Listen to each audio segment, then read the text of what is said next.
धैर्याची ताकद तू, जिद्द चिकाटी प्रयत्नवादी मूर्ती तू.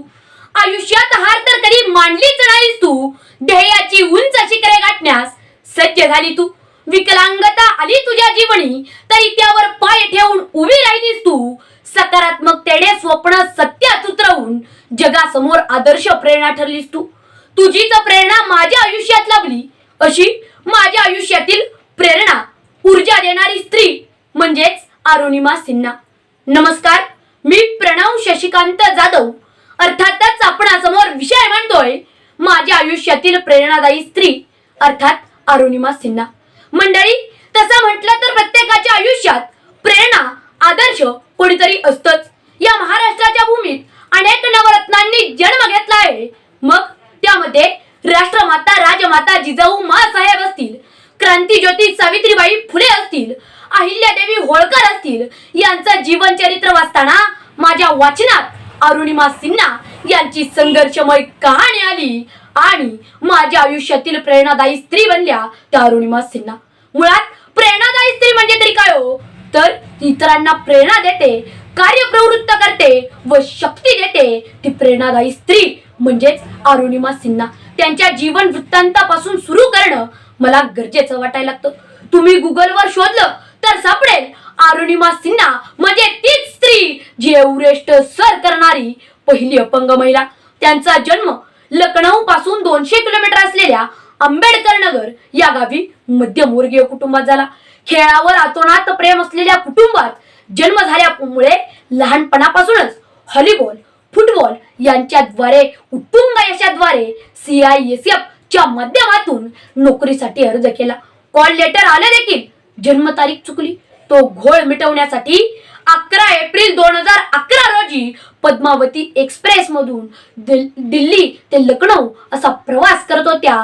नोकरी हे प्रत्येकाचंच एक स्वप्न असतं, पण दुर्दैवाचं ज्वलंत उदाहरण म्हणजेच अरुणिमा सिन्हा होत्या. त्यांच्या गळ्यातील चेनसाठी गुंडांनी घेराव घातला, पण अरुणिमा सिन्हांनी समोर येईल त्याला लाथाबुक्क्यांचा प्रसाद चालू केला. पण त्या पिसाळलेल्या गुंडांनी अरुणिमा सिन्हांना उचललं आणि रेल्वेतून बाहेर फेकून दिलं.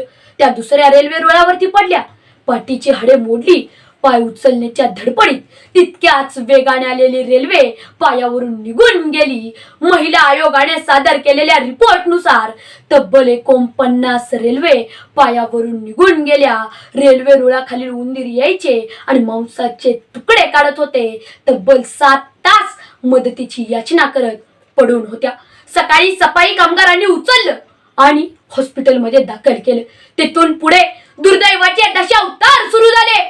बरेलीच्या त्या हॉस्पिटलमध्ये भूलतज्ञ नव्हते, पुरेसं रक्त शरीरात नव्हतं, तरी स्वतःहून डॉक्टरांना सांगणं माझा पाय कापून टाका.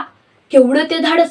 आणि त्याचबरोबर खेळाडू असल्याने प्रसार माध्यमांच्या द्वारे उडवल्या जाणाऱ्या त्यांच्या अफवा, मानसिक ताण तो वेगळाच, पण मनात काहीतरी करायचं ध्येय होतं. शरीर अपंग झालं होतं पण मन अपंग झालं नव्हतं आणि त्याला साथ दिली ती कुटुंबियांनी. त्यानंतर त्या बच्चंद्री पाल मॅडम यांना भेटायला गेला. बच्चंद्री पाल मॅडम म्हणजे तरी कोण हो, एव्हरेस्ट सर करणाऱ्या पहिला महिला. बच्चंद्री पाल मॅडम यांनी देखील त्यांचा आदर केला. तू अशा परिस्थितीत निर्णय घेतलास तेव्हाच तू एव्हरेस्ट सर केलास आणि तू आता सर करायचा.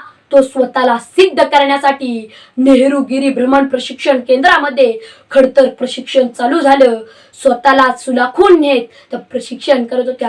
आत्ता नाही तर कधीच नाही असं करत चालल्या आणि त्या 21 मे 2013 रोजी शेवटचा टप्पा चढणं मुश्किल होतं, तरी देखील त्या चढल्या आणि एवढंच करून त्या थांबल्या नाहीत तर 7 खंडातील 7 एव्हरेस्ट वरती त्यांनी चढाई केली. याचं उदाहरणच द्यायचं झालं तर युरोपमधील एल्ब्रुक्स, दक्षिण अमेरिकातील अकांकोगुआ इत्यादी एव्हरेस्ट त्यांनी सर केले. त्यानंतर गरीब आणि वंचित विद्यार्थ्यांसाठी त्यांनी अरुणिमा फाउंडेशनची स्थापना केली. भारत सरकारने 2015 साली त्यांना पद्मश्री पुरस्काराने गौरवण्यात आले. शेवटी सुरेश भटांच्या ओळी इतकाच म्हणतो की विजलो जरी आज मी हा माझा अंत नाही, पेटेन उद्या नव्याने हे सामर्थ्य नाशवंत नाही, छाटले जरी पंख माझे पुन्हा उडेन मी.